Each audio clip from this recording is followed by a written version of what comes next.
ఖర్చు పెట్టుంటా తప్పలేదు, తినుంటా తప్పలేదు.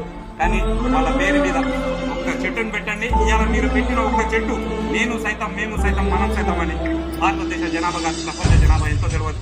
అన్ని లక్షల కోట్ల చెట్లు పోసుకొని దినదినం పెరిగే సూర్యుని భగవాను వేడిని ఆకు అల్ప ఆపి భూగర్భ జలాలలో నీళ్లు ఆవిరి కాకుండా మొత్తం రైతుకు దోహదపడతాయి.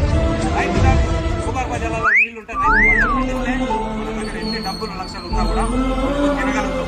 ఇదే చెట్టు లేకపోతే భూగర్భ జలాలలో నీళ్లు ఆవిరైతే నీళ్లుండే గింజ ఉండదు. కాబట్టి ప్రతి ఒక్కరు ఎటు తిప్పి కొట్టినా, ఎటు తిప్పుకొని వచ్చినా నింటే ప్రపంచం, నింటే సర్వస్వం, నింటే మంగళం. చెట్టు లేని ప్రపంచానికే మంగళలే. కంటికి కనబడాలి చివరి ముగించే ముందు చివరికి ఒక మాట చెప్తున్నా. మనది భూతల్లి భూగ్రహం. విశ్వంలో ఎన్నో నాసా క్షణానికి, ఒక్క క్షణానికి 3 లక్షల కిలోమీటర్ల వేగంతో, కాంతి వేగంతో ప్రయాణించి సర్చ్ చేసి చెప్తుంది మనలాంటి సస్యకమలమైన భూమి, ప్రేమలు, అనురాగాలు, చెట్లు, చేమ, నీరు, చేపలు, కుక్కలు, పదులు, బావులు అన్న ఏది లేదండి.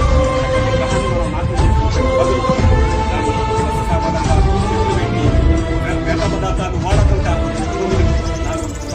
4 కాలాల పాటు సెలవు చూస్తుంటే ఉంటుంది. ఇప్పటికే ఎక్కువ చెప్పినా భావమాటం అయితే చాలు. సర్వే జన సుఖనో భవంతు. రక్షత, రక్షత, రక్షత.